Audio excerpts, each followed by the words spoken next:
మాల్దీవ్స్ వద్దు, లక్షద్వీపే ముద్దు, లక్షద్వీప్ మాత్రమే వెళ్ళండి అంటూ భారత ప్రధాని లక్షద్వీప్కి పూల దారి వేస్తున్న నేపథ్యంలో అసలు దానికి కారణం ఏంటి, తెర వెనుక ఏం జరుగుతోంది అనే అంశాలకు సంబంధించి మనతో మాట్లాడేందుకు ప్రముఖ రాజకీయ విశ్లేషకులు కృష్ణకుమారి గారు మనతో ఉన్నారు. మేడంతో మాట్లాడు. మేడం, భారత ప్రధాని ఈ మధ్యకాలంలో లక్షద్వీప్లో పర్యటన చేశారు. మాల్దీవ్స్ వద్దు, లక్షద్వీపే ముద్దు అంటూ కూడా లక్షద్వీప్కి ఆయన పూల దారి వేసేందుకు ప్రయత్నం చేస్తున్నారు. అసలు కారణం ఏంటి, తెర వెనుక ఏం జరుగుతుంది?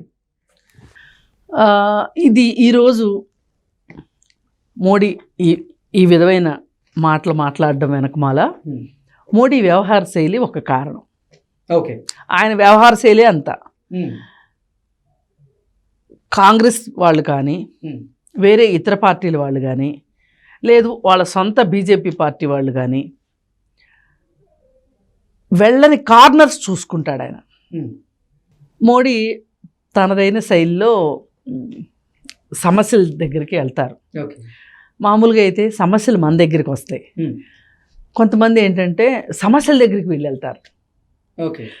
సమస్యల దగ్గరికి వీళ్ళు వెళ్ళడం వెనకమాల ఆ సందర్భానికి ఉన్న రాజకీయ పరిస్థితులు కావచ్చు, రాజకీయ వాతావరణం కావచ్చు ఒక కారణం.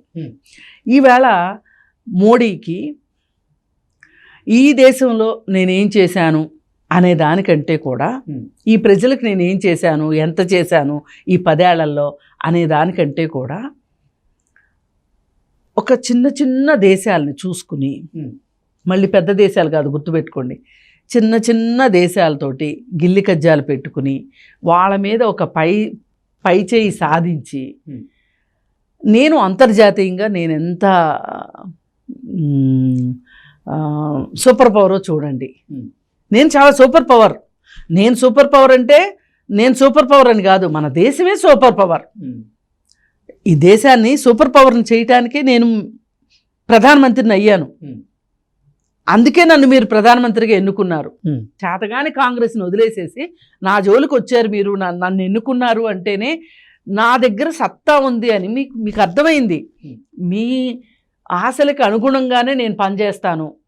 అది కేవలం వాగాడంబరత దగ్గర కావచ్చు, లేకపోతే ఇలాంటి చిన్న చిన్న దేశాల్లో ఒక పలుకుబడిని పెంచుకున్న విషయంగా వాటి మీద మాటల ద్వారా చేసిన యుద్ధం ద్వారా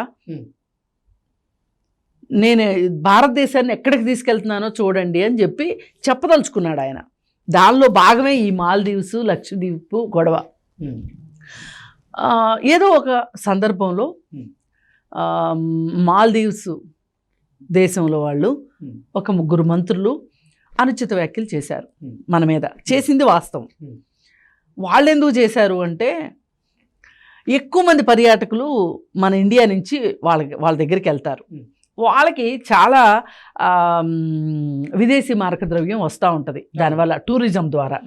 అయితే ఇదంతా చూసిన తర్వాత వాళ్ళు ఏం చేశారు అంటే, మరి మనస్ఫూర్తిగా అన్నారా లేకపోతే మన దేశం మీద ద్వేషంతో అన్నారా, మనం అంటే చులకన భావంతో అన్నారో కానీ అక్కడ పెద్ద టూరిజంకి అంటే టూరిస్టులకి అక్కడికి వెళ్ళే ఆ దేశంలో పెద్ద ఇంట్రెస్ట్ ఉండదు.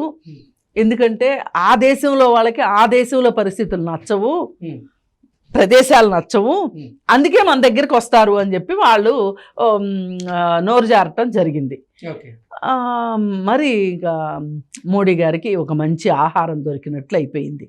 ఇప్పుడు మన దేశం గురించి మాట్లాడుతూ అసలు ఎందుకు అందరూ మాల్దీవ్స్ వెళ్ళాలి,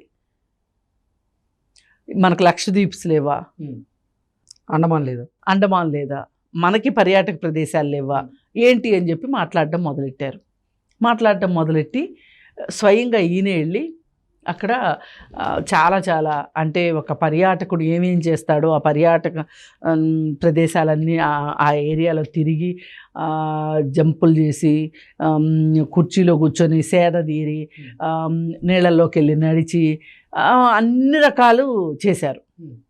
అన్ని రకాలు చేస్తే అసలు ఈ సమస్య మొత్తం అర్థం కాక జనాలు కూడా ఒక రకంగా గందరగోళపడ్డారు.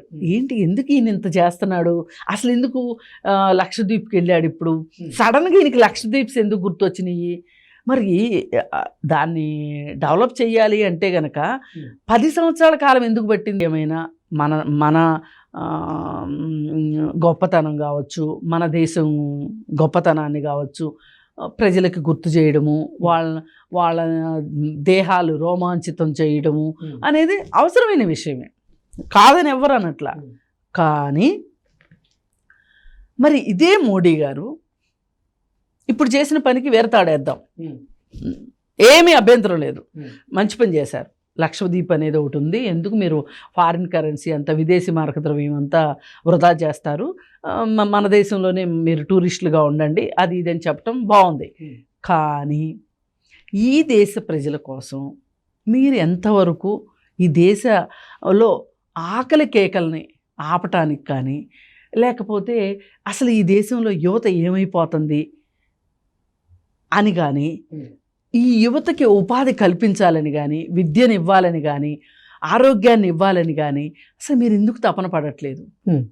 అంటే ఇప్పుడు 100 కోట్ల జనాభా, లేదు అనుకుంటే 120 కోట్ల జనాభా, మనము నంబర్ చెప్పుకుంటానికి పనికొస్తున్నాం. కానీ ఈ 120-130 కోట్ల జనాభాలో యువశక్తి చాలా ఉంది. ఈ యువశక్తిని వాళ్ళ ద్వారా వాళ్ళ శక్తి సామర్థ్యాలతోటి కావచ్చు, వాళ్ళ జవసత్వాలతో కావచ్చు, వాళ్ళని ఉత్పత్తి రంగంలోకి తీసుకొచ్చి జాతీయ ఆదాయాన్ని పెంచే విషయంలో మీరు ఏం చేశారు? ఇది కదా అసలు కావాల్సింది. ఇలాంటి ఏమీ పట్టించుకోకుండా ఇంట్లో ఈగల మోత బయట పల్లకీల మోతలాగా చేస్తే ఎట్లా? ఇప్పుడు ఈయన ఇంట్లో ఈగల మోత బయట పల్లకీల మోతలాగా చేస్తున్నారు అనడానికి ఈ మధ్య కాలంలోనే వచ్చిన ఒక 4-5 వార్తలు ఉన్నాయి. వాటిలో ఒకటేంటి అంటే ఆధార్ అనుసంధానం కాలేదని. అంటే ఇప్పుడు 100 కోట్ల జనాభా, లేదు అనుకుంటే 120 కోట్ల జనాభా, మనము నంబర్ చెప్పుకుంటానికి పనికొస్తున్నాం. కానీ ఈ 120-130 కోట్ల జనాభాలో యువశక్తి చాలా ఉంది. ఈ యువశక్తిని వాళ్ళ ద్వారా వాళ్ళ శక్తి సామర్థ్యాలతోటి కావచ్చు, వాళ్ళ జవసత్వాలతో కావచ్చు, వాళ్ళని ఉత్పత్తి రంగంలోకి తీసుకొచ్చి జాతీయ ఆదాయాన్ని పెంచే విషయంలో మీరు ఏం చేశారు? ఇది కదా అసలు కావాల్సింది. ఇలాంటి ఏమీ పట్టించుకోకుండా ఇంట్లో ఈగల మోత బయట పల్లకీల మోతలాగా చేస్తే ఎట్లా? ఇప్పుడు ఈయన ఇంట్లో ఈగల మోత బయట పల్లకీల మోతలాగా చేస్తున్నారు అనడానికి ఈ మధ్య కాలంలోనే వచ్చిన ఒక 4-5 వార్తలు ఉన్నాయి. వాటిలో ఒకటేంటి అంటే ఆధార్ అనుసంధానం కాలేదని, పనికి ఆహార పథకం కూలీలకి వాళ్ళని అనర్హులుగా ప్రకటించారు ఆ పథకంలో. దీనివల్ల దాదాపు 2 నెలల క్రితం దగ్గర 2.5 కోట్ల మంది ఆ పథకానికి దూరం అయితే, పోయిన నెలలో 3.5 కోట్ల మంది దూరం అయ్యారు. అంటే దగ్గర ఒక 9 కోట్ల మంది ఆ పథకానికి దూరం అయ్యే పరిస్థితి వచ్చింది. నిజానికి ఏ వంకో ఆ వంకో పెట్టి వాళ్ళని పనికి దూరం చేయడం, అంటే పనికి దూరం చేయడం అంటే ఇక్కడ ఆహారానికి దూరం చేసినట్టు, దాని పేరే పనికి ఆహార పథకం.